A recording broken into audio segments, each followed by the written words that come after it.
मानव मस्तिष्क जो भी सोच सकता है और जिस पर विश्वास कर सकता है उसे वह प्राप्त कर सकता है। Napoleon Hill. यह कथन यदि सत्य है तो एक महत्वपूर्ण प्रश्न उठाता है। लाखों लोग कर्ज के चक्र में क्यों फंसे रहते हैं, केवल अपनी मासिक आय से गुजारा करते हैं और इस विश्वास को कायम रखते हैं कि धन कुछ चुनिंदा लोगों का ही विशेषाधिकार है।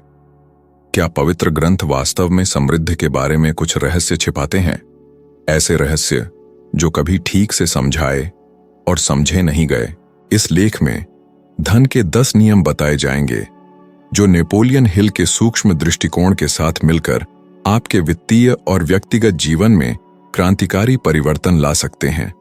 धन का पहला नियम अटूट विश्वास में निवास करता है और दूसरा वर्तमान वास्तविकता से परे देखने में। ध्यान दें कि जनसंख्या का एक महत्वपूर्ण हिस्सा अपनी अक्षमता में विश्वास करने के कारण कोई प्रयास करने से पहले ही हार मान लेता है। आपने खुद को कितनी बार यह कहते हुए बाधित किया है कि धन आपके लिए दुर्गम है, कि केवल एक चुनिंदा अल्पसंख्यक ही प्रचुरता और बहुतायत के जीवन तक पहुंच रखता है? बाइबिल के परिप्रेक्ष्य से और नेपोलियन हिल के दर्शन में विश्वास किसी उच्च शक्ति में मात्र विश्वास से परे है। इसमें अपने स्वयं के सामर्थ्य में अटूट विश्वास शामिल है। यह इस बात का दृढ़ विश्वास है कि विपरीत परिस्थितियों के बावजूद एक नई वास्तविकता बनाई जा सकती है जो इसके विपरीत इंगित करती है। नेपोलियन हिल ने इस परिवर्तन को एक उल्लेखनीय तरीके से अनुभव किया। अपनी युवावस्था में उन्हें अपने समय के सबसे धनी व्यक्तियों में से एक एंड्रयू कार्नेगी के साथ साक्षात्कार करने का उल्लेखनीय अवसर मिला। कार्नेगी ने हिल को यह बताया कि अधिकांश लोग केवल इसलिए धन प्राप्त नहीं कर पाते क्योंकि वे अपने आप पर पर्याप्त विश्वास नहीं करते, अगला महत्वपूर्ण कदम उठाने से पहले ही हार मान लेते हैं। यह बातचीत वह महत्वपूर्ण मोड़ बन गई जिसने हिल के जीवन और करियर को आकार दिया। उस दृश्य की कल्पना कीजिए, एक अनुभवहीन युवा बिना किसी वित्तीय संसाधनों के अपनी पीढ़ी के सबसे बड़े अरबपतियों में से एक के सामने यह सुन रहा है कि असली रहस्य केवल धन के संचय में नहीं बल्कि आंतरिक विश्वास और तत्काल कठिनाइयों को पार करने की क्षमता में निहित है। इस मुलाकात का इतना गहरा प्रभाव पड़ा कि हिल ने सफल पुरुषों और महिलाओं के साथ 20 से ज्यादा साल बिताकर यह समझने का फैसला किया कि कैसे विश्वास और दृष्टि ने उनके भाग्य को आकार दिया। एक महत्वपूर्ण बिंदु पर ध्यान देने योग्य है। कई बार यह गलती से माना जाता है कि पहले धन इकट्ठा करना जरूरी है और फिर अमीर बनने की संभावना पर विश्वास करना। हालांकि सही क्रम ठीक इसके विपरीत है। पहले अटूट विश्वास, फिर धन स्वतः प्रकट होता है। आधुनिक विज्ञान उस बात की पुष्टि करता है जो हिल दशकों पहले कह चुके थे। जब किसी लक्ष्य की स्पष्ट और लगातार कल्पना की जाती है तो मस्तिष्क प्रेरणा और योजना से जुड़े क्षेत्रों को सक्रिय करता है, जैसे कि वह लक्ष्य पहले ही पूरा हो चुका हो। इससे समझ आता है कि ओलंपिक एथलीट, सफल उद्यमी और प्रसिद्ध कलाकार दैनिक दृश्यीकरण तकनीकों का उपयोग क्यों करते हैं। विचार कीजिए, क्या आपने कभी देखा है कि असफलता पर विश्वास करना कितना आसान है? जब आप अपनी नौकरी छूटने या महीने के अंत में वित्तीय कठिनाइयों का सामना करने की कल्पना करते हैं तो मन इतने जीवंत दृश्य बनाता है कि शरीर चिंता से प्रतिक्रिया करता है। अब कल्पना कीजिए कि यदि यही ऊर्जा सफलता, समृद्धि और बहुतायत की छवियों के निर्माण में लगाई जाए। कमी पर विश्वास करना समृद्धि पर विश्वास करने से अधिक क्यों प्रशंसनीय होगा? यह विरोधाभास ही लाखों लोगों को एक दुष्चक्र में फंसाए रखता है। हिल का मानना था कि विश्वास हर उपलब्धि की शुरुआत है और पवित्र ग्रंथ इस विचार की पुष्टि करते हुए कहते हैं कि बिना विश्वास के ईश्वर को प्रसन्न करना असंभव है। हालांकि यह विश्वास निष्क्रिय नहीं है, यह निष्क्रिय प्रतीक्षा नहीं है। यह इस तरह कार्य करना है जैसे वांछित वास्तविकता पहले ही पूरी हो चुकी हो। यह आगे बढ़ना है भले ही रास्ता स्पष्ट रूप से दिखाई न दे रहा हो। दूसरा नियम, वर्तमान वास्तविकता से परे देखना, इस प्रक्रिया को पूरा करता है। केवल विश्वास करना ही काफी नहीं है। जो अभी तक मौजूद नहीं है उसकी कल्पना करना आवश्यक है। यह बीज बोने जैसा है। तुरंत पेड़ दिखाई नहीं देता है, लेकिन इस तरह कार्य किया जाता है जैसे वह पहले से ही मौजूद हो। सिंचाई की जा रही हो, देखभाल की जा रही हो, फसल के उपयुक्त समय का इंतजार किया जा रहा हो। एक व्यावहारिक उदाहरण जो तुरंत लागू किया जा सकता है वह है अपने दिन के 5 मिनट उस जीवन की कल्पना करने के लिए निकालना जिसे आप चाहते हैं। अपनी आंखें बंद करें और विवरणों की कल्पना करें। आप कहां रहते हैं? आप किस वाहन को चलाते हैं? अपना बटुआ खोलकर उसमें उपलब्ध वित्तीय संसाधन देखने का एहसास कैसा है? बिना कर्ज की चिंता किए यात्रा करने की स्वतंत्रता कैसी है? यह जानने की सुरक्षा कैसा महसूस होती है कि आपके बिल चुकाए गए हैं और दूसरों की सहायता के लिए भी बचा हुआ है। आपका मस्तिष्क इस दृष्टि को एक वास्तविक संभावना के रूप में स्वीकार करना शुरू कर देगा और यह आपके दैनिक निर्णयों को प्रभावित करेगा। हालांकि आप शायद यह सोच रहे होंगे, और अगर मैं विश्वास करता हूं और कुछ नहीं होता है। यह एक आवर्ती भय है। सच्चाई यह है कि विश्वास चुनौतियों को समाप्त नहीं करता है, बल्कि उनके प्रति दृष्टिकोण को बदलता है। जहां विश्वासहीन व्यक्ति पहली बाधा पर ही हार मान लेता है, वहीं विश्वास करने वाला व्यक्ति बाधा को केवल पार करने के रास्ते का एक और चरण मानता है। एंड्रयू कार्नेगी ने हिल से कहा था कि जीवन की सबसे बड़ी त्रासदी उन लोगों को देखना है जो सफलता से एक कदम दूर थे, लेकिन बस यह विश्वास न करने के कारण कि आगे बढ़ना इसके लायक है, उन्होंने खोज छोड़ दी। अब विचार कीजिए, क्या आप अपने विश्वास के अनुसार जी रहे हैं या अपने डर के अनुसार? क्या आप अपनी समस्याओं पर या अपनी संभावनाओं पर अधिक विश्वास करते हैं? यह आवश्यक प्रारंभिक बिंदु है। जब आप वास्तव में विश्वास करना और वर्तमान सीमाओं से परे देखना शुरू करते हैं, तो आपके भीतर कुछ बदल जाता है और यह आंतरिक परिवर्तन अनिवार्य रूप से बाह्य रूप से प्रकट होता है। हिल के साथ ऐसा हुआ, इतिहास के महान व्यक्तियों के साथ ऐसा हुआ, और आपके साथ भी ऐसा हो सकता है। धन का तीसरा नियम अपने विचारों को नियंत्रित करना है और चौथा अनुशासन को बढ़ावा देना है, क्योंकि इन दो आधारों के बिना कोई भी मजबूत निर्माण समय के साथ नहीं टिक सकता। नेपोलियन हिल का कहना था कि मानव मस्तिष्क एक जेल और समृद्धि के द्वार खोलने वाली चाबी दोनों हो सकता है। आप बार बार जो सोचते हैं वह यह आकार देता है कि आप क्या महसूस करते हैं, और आप जो महसूस करते हैं वह यह निर्देशित करता है कि आप क्या करते हैं। यदि आपका मन कमी, तुलना और हार के विचारों से ग्रस्त है, तो आपके कार्यों से धन उत्पन्न होने की संभावना कम है। यह बंजर भूमि में बीज बोने जैसा है। चाहे कितना भी प्रयास करें, कुछ नहीं फलेगा। पवित्र ग्रंथ पहले ही कह चुके हैं, जैसा मनुष्य अपने हृदय में सोचता है वैसा ही वह है। यह वाक्यांश एक शक्तिशाली मनोवैज्ञानिक सत्य का प्रतिनिधित्व करता है। न्यूरोसाइंस में आधुनिक अध्ययन इस बात की पुष्टि करते हैं कि नकारात्मक विचारों की पुनरावृत्ति भय और चिंता से जुड़े तंत्रिका संबंधों को मजबूत करती है, जिससे व्यक्ति विनाशकारी भावनात्मक चक्रों का शिकार हो जाता है। आप कितनी बार खुद को इस चक्र में फंसा हुआ पा चुके हैं? आप अपने बैंक खाते को देखते हैं और सोचते हैं कि आपके पास कभी भी अतिरिक्त वित्तीय संसाधन नहीं होंगे, कि आपका जीवन हमेशा कर्ज से चिह्नित रहेगा, कि सफलता कुछ चुनिंदा लोगों का ही विशेषाधिकार है। ये विचार केवल अलग अलग शब्द नहीं हैं, ये आपके मन में बोए गए बीज हैं जो जल्दी या देर से कमी के फल पैदा करेंगे। यहीं पर अनुशासन की शक्ति निवास करती है। अनुशासन अपने लक्ष्य की दिशा में प्रतिदिन कार्य करने की क्षमता है, भले ही प्रेरणा न हो, भले ही परिणाम दूर लग रहे हों। हिल अनुशासन को वह सेतु मानते थे जो सपनों को वास्तविकता में बदलता है। इसके बिना विश्वास भ्रम बन जाता है और दृष्टि कल्पना में बदल जाती है। जिन व्यक्तियों ने महान काम किए हैं, वे भाग्य या विशेषाधिकार से वहां नहीं पहुंचे, वे समय के साथ सुसंगत आदतों को बनाए रखने से वहां पहुंचे। अर्नोल्ड श्वार्ज़नेगर इसका एक उल्लेखनीय उदाहरण है। उनका जन्म सुनहरे पालने में नहीं हुआ था, उन्हें सफलता की कोई गारंटी नहीं थी, लेकिन उन्होंने विश्वास किया और सबसे बढ़कर अपने प्रशिक्षण, अपनी पढ़ाई और अपने करियर में एक सख्त अनुशासन बनाए रखा। मसल्स बिल्डिंग से लेकर सिनेमा, राजनीति से लेकर व्यापार तक उनका जीवन दर्शाता है कि कैसे मन का नियंत्रण और अनुशासन एक सामान्य व्यक्ति को एक पौराणिक व्यक्ति में बदल देते हैं।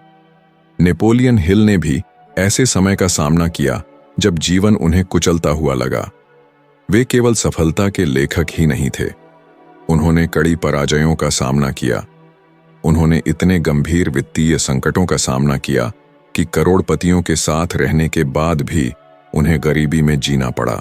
उन लाखों लोगों के रहस्यों को सुनने और उनसे मिलने के बाद अपनी जिंदगी में उनका इस्तेमाल न कर पाने की निराशा की कल्पना करें। हार मानने का प्रलोभन बहुत बड़ा था, लेकिन हिल ने अपने विचारों को एक निश्चित वाक्य में बदलने की अनुमति नहीं दी। यही अनुशासन, अपनी खोजों को लिखना और साझा करने का उनका दृढ़ संकल्प था, जिसने उन्हें तब तक मजबूत बनाए रखा जब तक कि उन्होंने अपने काम का फल नहीं प्राप्त किया। अब विचार कीजिए, आप कितनी बार बीच रास्ते में रुकने के आवेग में बह गए हैं। आपने कितनी बार अनुशासनहीनता को अपने परिणामों को नुकसान पहुंचाने दिया है। सच्चाई यह है कि अनुशासन के लिए प्रयास की आवश्यकता होती है, लेकिन इसकी कमी बहुत अधिक महंगी पड़ती है। यदि आप अपने मन और अपने कार्यों को अनुशासित नहीं करते हैं, तो दुनिया आपके लिए ऐसा करेगी, और आमतौर पर कर्ज, निराशा और पछतावे के माध्यम से क्रूर तरीके से। एक प्रभावी अभ्यास यह है कि अपने विचारों की निगरानी के लिए प्रतिदिन कुछ मिनट समर्पित करें। जब भी पैसे के बारे में कोई नकारात्मक विचार आए, उसे लिख लीजिए। एक हफ्ते बाद आपके पास इस बात का स्पष्ट नक्शा होगा कि आपका मन कैसे क्रमादेशित है। अवलोकन का यह साधारण कार्य पहले से ही नियंत्रण ग्रहण करने का पहला कदम है। इसके बाद प्रत्येक विनाशकारी विचार को एक सकारात्मक और यथार्थवादी कथन से बदल दें। उदाहरण के लिए, यदि आप सोचते हैं मैं कभी भी पैसे नहीं बचा पाऊंगा, तो इसे मैं अपने वित्त का बेहतर प्रबंधन करना सीख रहा हूं और हर दिन थोड़ा थोड़ा आगे बढ़ रहा हूं से बदल दें। और यहां एक चुनौती है, अगले 7 दिनों के दौरान बिना किसी फिल्टर के पैसे के बारे में जो भी विचार आपके मन में आए, उन्हें लिख लीजिए। इस अवधि के अंत में अपने नोट्स को फिर से पढ़ें। यह अभ्यास यह प्रकट कर सकता है कि आपका मन आपका सबसे बड़ा दुश्मन रहा है या आपका सबसे बड़ा सहयोगी। अनुशासन इस छोटे से कार्य से शुरू होता है और इसी में समृद्धि के जीवन का आधार बनता है। विचारों पर नियंत्रण रखना और अनुशासन का पालन करना आसान काम नहीं है, लेकिन यह वह आधार है जो किसी भी स्थायी उपलब्धि को बनाए रखता है। यह उन लोगों को अलग करता है जो केवल सपने देखते हैं और जो वास्तव में पूरा करते हैं। धन बैंक खाते में शुरू नहीं होता है, यह मन में शुरू होता है। धन का 5वां नियम अपनी संगति का सावधानीपूर्वक चुनाव करना है और 6ठा उद्देश्यपूर्ण जीवन जीना है। कई लोग अपनी वित्तीय कठिनाइयों को अवसरों या अनुकूल परिस्थितियों की कमी के लिए जिम्मेदार ठहराते हैं, लेकिन वे यह नहीं समझते कि वे ऐसे व्यक्तियों से घिरे हुए हैं जो ठीक उन्हीं विचारों और व्यवहारों को बढ़ावा देते हैं जो उन्हें कमी के चक्र में फंसे रखते हैं। क्या आपने देखा है कि उन लोगों के साथ निकटता जो शिकायत करते रहते हैं, जो भविष्य में विश्वास नहीं करते, जो हमेशा संकट और कमी की बात करते हैं, आपकी सोच को कैसे दूषित कर देते हैं? यह रोजाना धुएं के साथ रहने जैसा है। भले ही आप धूम्रपान न करें, आपका फेफड़ा प्रभावित होता है। नेपोलियन हिल ने इसे मास्टरमाइंड कहा, मन का ऐसा मिलन जो एक साथ ऊंचा उठता है, विकास के लिए अनुकूल मानसिक और भावनात्मक वातावरण बनाता है। उनका कहना था कि किसी भी सफल व्यक्ति ने अपना मार्ग पूरी तरह से अकेले नहीं बनाया। हमेशा समर्थन, प्रेरणा, विचारों के आदान प्रदान का एक नेटवर्क रहा है। जब उन लोगों को देखा जाता है जिन्होंने महान काम किए हैं, तो यह पैटर्न स्पष्टता से दिखाई देता है। उदाहरण के लिए, स्टीव जॉब्स ने अकेले एप्पल नहीं बनाया होगा। स्टीव वोजनियाक के साथ मुलाकात महत्वपूर्ण थी।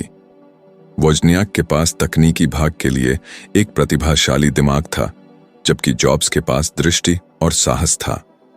इन गुणों के संयोजन से ग्रह की सबसे मूल्यवान कंपनियों में से एक का निर्माण हुआ। यह संगति का सही चुनाव करने की शक्ति है। 1+1 कभी केवल 2 नहीं होता। जब दृष्टि और मूल्यों का तालमेल होता है, तो यह 10, 100 या 1000 हो सकता है। दूसरी ओर, जब हम अपने आसपास ऐसे लोगों से घिरे होते हैं जो किसी चीज में विश्वास नहीं करते, जो हमारे सपनों का मजाक उड़ाते हैं या जो बर्बादी और कर्ज के चक्र में जीते हैं, तो हम अंततः इस मानसिकता को आत्मसात कर लेते हैं। आप कितनी बार केवल इसलिए किसी चीज पर पैसा खर्च करते हुए पा चुके हैं क्योंकि आपके दोस्तों का समूह भी ऐसा ही कर रहा था, जबकि आपको पता था कि यह आपके बजट पर भारी पड़ेगा। ऐसा इसलिए होता है क्योंकि जिस माहौल में आप हैं वह सीधे आपके वित्तीय और जीवन के चुनावों को प्रभावित करता है। दूसरा नियम, उद्देश्यपूर्ण जीवन जीना। यही वह है जो सभी प्रयासों को अर्थ देता है। केवल बिलों का भुगतान करने के लिए काम करने से एक खालीपन का एहसास होता है जिसे कोई भी धनराशि नहीं भर सकती। हिल का कहना था कि सबसे अमीर और सफल लोग वे थे जो स्पष्ट रूप से समझते थे कि वे जो कर रहे हैं वह क्यों कर रहे हैं। पैसा एक बड़े उद्देश्य का परिणाम था। पवित्र ग्रंथ इसी विचार को पुष्ट करते हुए सिखाते हैं कि जहां मनुष्य का धन है वहां उसका हृदय भी है। और यहां एक निर्विवाद सत्य है, बिना उद्देश्य के पैसा जमा किए गए भौतिक वस्तुओं से ज्यादा कुछ नहीं है।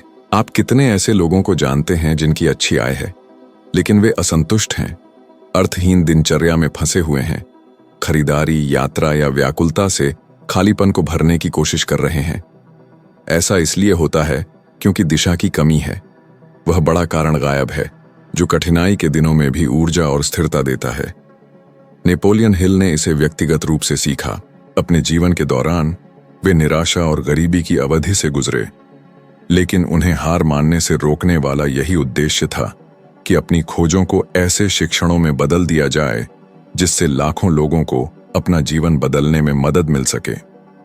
यदि उनका लक्ष्य केवल अमीर होना होता तो वे पहली ही पराजयों के सामने रास्ता छोड़ देते, लेकिन क्योंकि उनका मिशन खुद से भी बड़ा था, उनका दृढ़ता तब तक जारी रही जब तक कि उनकी किताबें विश्व स्तर पर प्रमाण नहीं बन गईं। अब कल्पना कीजिए कि अगर आप केवल उन लोगों से घिरे हों जो विकास में विश्वास करते हैं और साथ ही आपके पास उद्देश्य की स्पष्टता भी है, तो क्या फर्क पड़ेगा। यह निराशा और हार मानने के प्रलोभनों के खिलाफ एक तरह का मानसिक सुरक्षा कवच बनाएगा। वर्तमान वैज्ञानिक शोध दर्शाते हैं कि एक निश्चित उद्देश्य वाले लोगों में कल्याण, खुशी और शारीरिक स्वास्थ्य का स्तर अधिक होता है। वे अधिक और बेहतर जीते हैं क्योंकि वे जानते हैं कि वे किसके लिए संघर्ष कर रहे हैं। इस पर विचार कीजिए, आपने अपने सपने किसके साथ साझा किए हैं और कौन सा कारण आपके दैनिक प्रयासों को बनाए रखता है। यदि आपके साथी आप पर विश्वास नहीं करते हैं और यदि आपका उद्देश्य अभी भी स्पष्ट नहीं है, तो शायद आपके कई अवरोधों की यही व्याख्या है। रहस्य इन दो स्तंभों को समायोजित करना है, क्योंकि सच्ची समृद्धि केवल धन जमा करना नहीं है, बल्कि सही लोगों से घिरे रहना और इतने मजबूत उद्देश्य से प्रेरित होना है कि कुछ भी इसे मिटा नहीं सकता। धन का 7वां नियम कभी हार नहीं मानना है और 8वां डर का सामना करना है। ये दोनों शक्तियां एक साथ चलती हैं, क्योंकि हर बार जब आप हार मानने वाले होते हैं तो इस आवेग के पीछे एक छिपा हुआ डर होता है। पर्याप्त अच्छे न होने का डर, समय बर्बाद करने का डर, आलोचना होने का डर, असफल होने का डर। नेपोलियन हिल कहते थे कि डर मानवता का सबसे बड़ा कारावास है और लाखों लोग अपनी पूरी जिंदगी सिर्फ इसी डर से जकड़े रहते हैं, न कि प्रतिभा या क्षमता की कमी से। कितने सपने आपने इसलिए छोड़ दिए क्योंकि आपको लगा कि वे बहुत जोखिम भरे हैं। कितने मौके आपके सामने से गुजर गए पर आपने उनका फायदा नहीं उठाया क्योंकि डर आप पर भारी पड़ गया। लगातार प्रयास ही वह चीज है जो सफल लोगों को उन लोगों से अलग करती है जो रास्ते में ही रुक जाते हैं। थॉमस एडिसन इसका एक बेहतरीन उदाहरण है। बिजली के बल्ब का आविष्कार करने से पहले उन्होंने 1000 से ज्यादा बार कोशिश की और नाकाम रहे। सोचिए, अगर वे 500वीं कोशिश पर ही हार मान लेते तो क्या होता। दुनिया और ज्यादा समय अंधेरे में रहती और शायद इतिहास में किसी और का नाम होता। यही है लगातार प्रयास की ताकत। यह गारंटी नहीं देती कि आप पहली ही कोशिश में सफल होंगे, लेकिन यह गारंटी जरूर देती है कि आप तब तक खेल में बने रहेंगे जब तक सफलता नहीं मिल जाती। नेपोलियन हिल, जो सेल्फ हेल्प लिटरेचर में एक जाने माने नाम है, उन्होंने भी आर्थिक तंगी के द्वार देखे हैं। ग्रेट डिप्रेशन के दौरान उन्हें भारी नुकसान हुआ और वे लगभग सब कुछ गंवा बैठे। देश गहरे आर्थिक संकट से गुजर रहा था और हिल ने भी अपने लेखन के काम को छोड़ने के बारे में सोचा।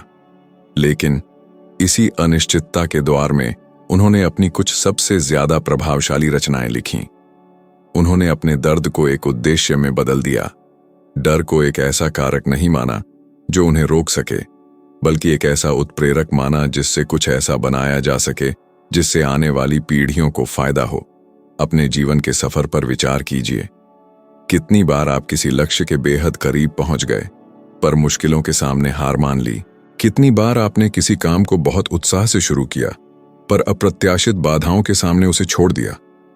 लगातार प्रयास का मतलब सिर्फ मुश्किलों को नजरअंदाज करना नहीं है, बल्कि इनके बावजूद आगे बढ़ते रहने की क्षमता है। इसका मतलब यह समझना है कि असफलता बढ़ते हुए सफर का हिस्सा है, लेकिन हार मानना कोई विकल्प नहीं है। विज्ञान भी लगातार प्रयास के महत्व को सही साबित करता है। सकारात्मक मनोविज्ञान के क्षेत्र में हुए अध्ययनों से पता चलता है कि जो लोग लचीलापन विकसित करते हैं और डर को समझदारी से नियंत्रित करना सीखते हैं, उनमें लंबे समय के लक्ष्यों को पाने की संभावना ज्यादा होती है और वे ज्यादा खुश रहते हैं। जब डर का सीधे सामना किया जाता है तो वह रोकने वाला अवरोध नहीं रह जाता, बल्कि अनजान क्षेत्र में प्रगति का संकेतक बन जाता है, जो व्यक्तिगत विकास का सबसे महत्वपूर्ण स्थान होता है। डर पर काबू पाने का एक असरदार तरीका है कि आप उसकी जड़ तक पहुंचें, चाहे वह असफलता का डर हो, आर्थिक अनिश्चितता का डर हो या अपनों को खोने का डर हो। उसे लिख लीजिए। डर को पहचानने के साथ साथ यह भी लिखिए कि अगर डर सच हो गया तो सबसे बुरा क्या हो सकता है। फिर लिखिए कि आप उस स्थिति से उबरने के लिए क्या करेंगे। यह आसान सा तरीका डर को अंधेरे से निकालकर तर्क की रोशनी में ला देता है और यह दिखाता है कि मुश्किल हालात में भी आपके पास खुद को फिर से खड़ा करने के तरीके हैं। लगातार प्रयास का मतलब है हर रोज यह फैसला लेना कि डर आपकी जिंदगी की दिशा तय नहीं करेगा। यह उल्टी धारा में नाव चलाने जैसा है, थका देने वाला काम, लेकिन उन लक्ष्यों को पाने के लिए जरूरी जिन्हें ज्यादातर लोग बीच में ही छोड़ देते हैं। ज्यादातर लोग अपने काम को सही समय से बहुत पहले ही छोड़ देते हैं और कभी नहीं जान पाते कि वे अपने लक्ष्य से बस एक कदम दूर थे। हिल ने इसे सोने से 3 कदम दूर हार मान लेना कहा है, एक ऐसी स्थिति जिससे लाखों लोग गुजरते हैं और ठीक उसी समय रुक जाते हैं जब उन्हें अपने काम का फल मिलने वाला होता है। मुख्य सवाल यह है, आपने डर की वजह से क्या नहीं किया और आप कब तक डर को अपना भाग्य तय करने देंगे? क्योंकि जब लगातार प्रयास एक आदत बन जाता है और डर का साहस से सामना किया जाता है, तो कोई भी रुकावट आपको एक पूर्ण और समृद्ध जीवन बनाने से नहीं रोक सकती। धन की 9वीं नीति यह समझना है कि समृद्धि सिर्फ व्यक्तिगत संपत्ति नहीं है, और 10वीं नीति यह जानना है कि व्यक्तिगत परिवर्तन का मतलब अपने आसपास की दुनिया को बदलना भी है। एक गलत धारणा यह है कि समृद्धि का मतलब केवल भौतिक संपत्ति और व्यक्तिगत आर्थिक सुरक्षा से है, लेकिन सच्चाई यह है कि असली समृद्धि तब पूरी होती है जब उसका सकारात्मक असर दूसरों के जीवन पर भी पड़े। बाइबल में कहा गया है, जो देता है उसे मिलता है, और नेपोलियन हिल इस बात पर जोर देते हैं कि असली सफलता तब मिलती है जब हम दूसरों को उनके लक्ष्यों को पाने में मदद करते हैं। समृद्धि एक ऐसी चेन की तरह होती है जो बांटने से ही मजबूत होती है। कितनी बार आप ऐसे लोगों से मिले हैं जिनके पास बहुत पैसा है, लेकिन उन्हें जीवन में खालीपन, दुहक या अपनी ही संपत्ति में कैद महसूस होता है। ऐसा इसलिए होता है क्योंकि दान पुण्य से रहित समृद्धि बोझ बन जाती है। पैसा बढ़ने का साधन होने की बजाय एक ऐसा बोझ बन जाता है जो अलग थलग करता है और दबाता है। लेकिन जब इसका इस्तेमाल सकारात्मक बदलाव लाने में किया जाता है तो इसका अर्थ बैंक अकाउंट के नंबर्स से कहीं ज्यादा गहरा हो जाता है। इस सच्चाई का एक बेहतरीन उदाहरण है ओपरा विनफ्रे का जीवन। बेहद गरीबी में पैदा हुई, कई तरह के अत्याचार और मुश्किलों का सामना करने के बाद भी वे उन मुश्किलों का शिकार नहीं बनी। ओपरा ने अपने दर्द को अद्भुत ताकत में बदल दिया और अरबों डॉलर की संपत्ति अर्जित की। लेकिन उन्होंने कभी भी समाज को कुछ वापस देने से नहीं चूका। उन्होंने स्कूल बनाए, सामाजिक कार्यक्रम शुरू किए और कई ऐसे काम किए जिनसे हजारों लोगों की जिंदगी बदली। उनकी समृद्धि सिर्फ अरबों डॉलर की संपत्ति तक ही सीमित नहीं है, बल्कि उनके प्रभाव और सामाजिक बदलाव के दीर्घकालिक प्रभावों में भी है। यह दिखाता है कि कैसे दान पुण्य समृद्धि को बढ़ाता है और साथ ही जीवन में खालीपन से भी बचाता है। नेपोलियन हिल का मानना था कि जब हम किसी के सपने पूरे करने में मदद करते हैं तो हम अपने सपनों को पूरा करने का रास्ता खुद ही बना लेते हैं। अपने जीवन में उन्होंने युवाओं, उद्यमियों और राजनीतिक नेताओं को सलाह दी, यह दिखाते हुए कि उनका ज्ञान सिर्फ उनके लिए नहीं था। कई बार उनके योगदान से उन्हें सिर्फ आर्थिक लाभ ही नहीं, बल्कि मान्यता और उद्देश्य भी मिला, जिससे उनकी इस सोच की पुष्टि हुई कि साझा समृद्धि अकेले की समृद्धि से ज्यादा ताकतवर होती है। विज्ञान भी इस बात को सही साबित करता है। सकारात्मक मनोविज्ञान के क्षेत्र में हुए अध्ययनों से पता चला है कि दान पुण्य करने से खुशी के स्तर बढ़ते हैं और चिंता और डिप्रेशन के लक्षण कम होते हैं। शोधकर्ताओं ने पाया है कि जब हम दूसरों की मदद करते हैं तो हमारे दिमाग में डोपामाइन और सेरोटोनिन रिलीज होता है, जिसे गिवर इफेक्ट कहा जाता है। इसका मतलब है कि दान पुण्य से सिर्फ लेने वाले को ही फायदा नहीं होता, बल्कि देने वाले को भी ताकत मिलती है, जिससे खुशी और समृद्धि का एक अच्छा चक्र बनता है। सोचिए कि आप लगातार और जानबूझकर दान पुण्य करें, सिर्फ तब नहीं जब आपके पास ज्यादा पैसा हो, बल्कि इसे जीवन का एक हिस्सा बना लें। इसमें बुद्धिमानी भरी सलाह देना, किसी की जरूरत में मदद करना, किसी मित्र के काम में मदद करने के लिए समय देना या अपने मूल्यों के अनुसार किसी सामाजिक कार्य में पैसों का दान करना शामिल हो सकता है। यह छोटा सा काम भी एक बड़ा असर करता है, जिसकी गणना नहीं की जा सकती। अपने पैसे से संबंध बेहतर बनाने के लिए एक जबरदस्त तरीका है कि आप लगातार 30 दिन तक जानबूझकर दान पुण्य करें। हर दिन एक काम चुनिए, चाहे वह छोटा हो या बड़ा, और उसके नतीजे देखिए। आप देखेंगे कि आपका मन आर्थिक तंगी की सीमित सोच से मुक्त होने लगेगा। नए मौके इसीलिए मिलेंगे क्योंकि आपने इकट्ठा करने के बजाय बांटने का फैसला किया। और अंत में आपको पता चलेगा कि असली समृद्धि भौतिक संपत्ति इकट्ठा करने में नहीं, बल्कि दुनिया में सकारात्मक बदलाव लाने में है। सिर्फ अपने लिए इकट्ठा किया हुआ धन मृत्यु के साथ ही नष्ट हो जाता है, लेकिन बांटा हुआ धन पीढ़ियों तक चलता रहता है। अपने जीवन को बदलना जरूरी है, लेकिन जब यह बदलाव दूसरों को प्रेरणा देता है और उन्हें आगे बढ़ने में मदद करता है, तो आप किसी बड़े और ज्यादा महत्वपूर्ण काम का हिस्सा बन जाते हैं। यहीं पर पैसा केवल नंबर्स का प्रतीक नहीं रह जाता, बल्कि एक विरासत का साधन बन जाता है। यह प्रमाण कि आपने दुनिया में एक स्थायी और सकारात्मक छाप छोड़ी है। अगर आप इतना पढ़ ही चुके हैं तो निश्चित ही समझ गए होंगे कि यहाँ जो कुछ लिखा है वह सतही नहीं है और केवल मनोरंजन के लिए नहीं है।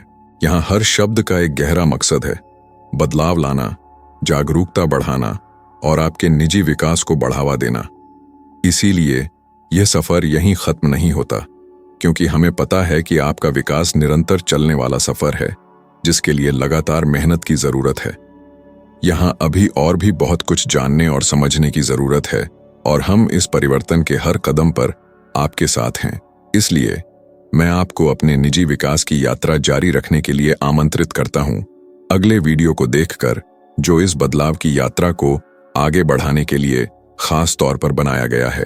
जब आपके निजी विकास की बात आती है तो किसी भी तरह की हिचकिचाहट की कोई जगह नहीं है, और हमारा वादा है कि हम आपको अगले स्तर तक ले जाने के लिए सबसे बेहतरीन सामग्री उपलब्ध कराएंगे। अगले वीडियो में आपका इंतजार रहेगा।